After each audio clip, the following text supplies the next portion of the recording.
Good, how are you, my friend?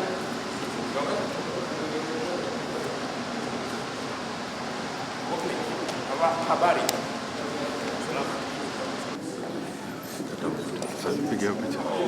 Hello, sir. How are you?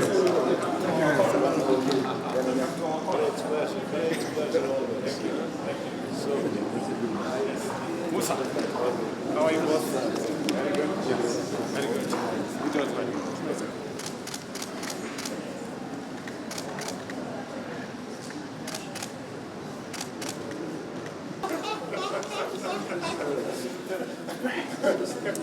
Always invest when quotation is low. Yes. Always invest when the quotation is low.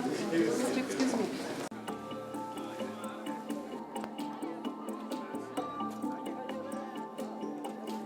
Africa Hall.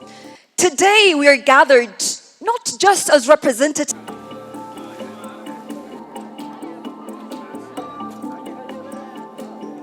sheds light on the scale of the humanitarian emergency in Sudan.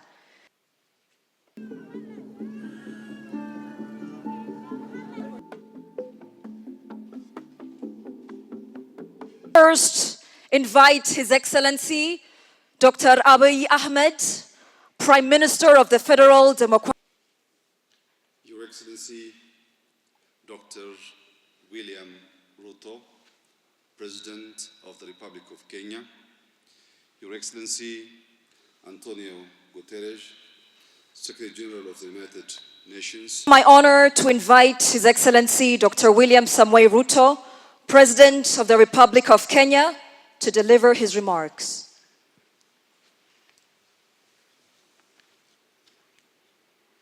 Excellency Musa Faki Mohammed, Chairperson of the African Union Commission. Dr. William Ruto, President of the Republic of Kenya, UAE, Honorable Ministers, Ambassadors, Your Excellency Dr. Workane, Executive of Conflict, to release Sudan from war and the continued fracture. Indeed, and I cannot stress this enough, that the Sudanese people deserve to live in peace in their own country by the AUPs and Security Council to engage the ability on the desperate humanitarian situation that this conflict has caused to support the Sudanese people to the road of peace.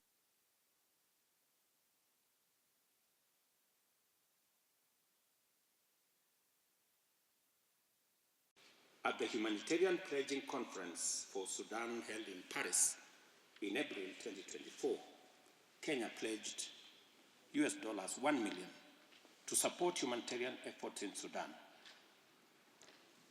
I am pleased to reaffirm that Kenya will fulfill this pledge with an additional $1 million to demonstrate our support for the Sudanese people. Finally, we urge all external actors supporting the warring parties to refrain from actions that further endanger the lives and future of the Sudanese people. As members of the African Union and the United Nations, we must uphold the fundamental principles of respect for territorial integrity, national sovereignty, and good neighborliness in our pursuit for lasting peace and stability in the Sudan. I thank you for your attention. Our presence here today reaffirms our unwavering solidarity with the people of Sudan. It is incumbent upon all of us, member states and people of goodwill, alike to support ongoing efforts towards a peaceful resolution while addressing the urgent humanitarian needs of those affected by this conflict, especially women and children. Only through collective commitment and decisive action can we help restore stability and hope for a peaceful future in Sudan. Kenya continues to urge the warring parties to recognize that a military solution, if any, will not and has never brought sustainable peace. We encourage all Sudanese stakeholders to commit to a political resolution through genuine and inclusive dialogue. We continue in Kenya to provide a platform for different actors, political groups, civil society groups, to forge agreement, consensus on the way forward. And as a steadfast advocate for peace, Kenya, alongside IGAD, remains fully prepared to support and facilitate efforts towards a negotiated settlement. It is also imperative that we work together to alleviate the suffering of our Sudanese brothers and sisters. This crisis is worsened by the massive displacement of civilians, with an estimated 11 million people forced to flee their homes. The collapse of healthcare systems, the spread of preventable diseases, and the deterioration of medical infrastructure have further deepened humanitarian emergency. The crisis' regional impact is equally severe as neighboring countries are struggling with overstretched social services due to the growing refugee crisis. This situation demands urgent regional and global intervention. Any discussion of the humanitarian crisis in Sudan must acknowledge that this is a man-made disaster.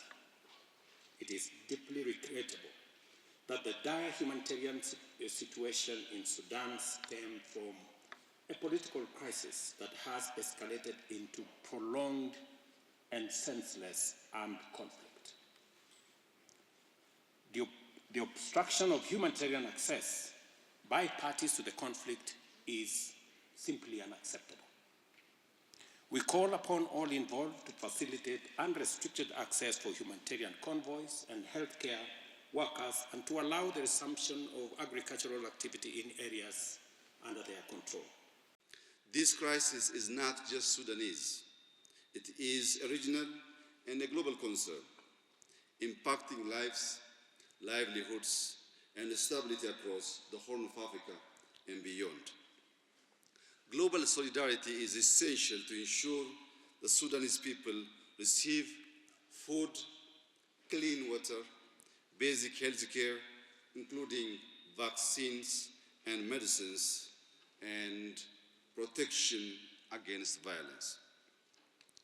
As the holy months of Ramadan approach, urgent action is required, not just in words, but through tangible commitments to elevate suffering. Ethiopia will continue to stand with Sudan in its time of need, sharing from our limited resources and maintaining an open door policy for Sudanese seeking refuge.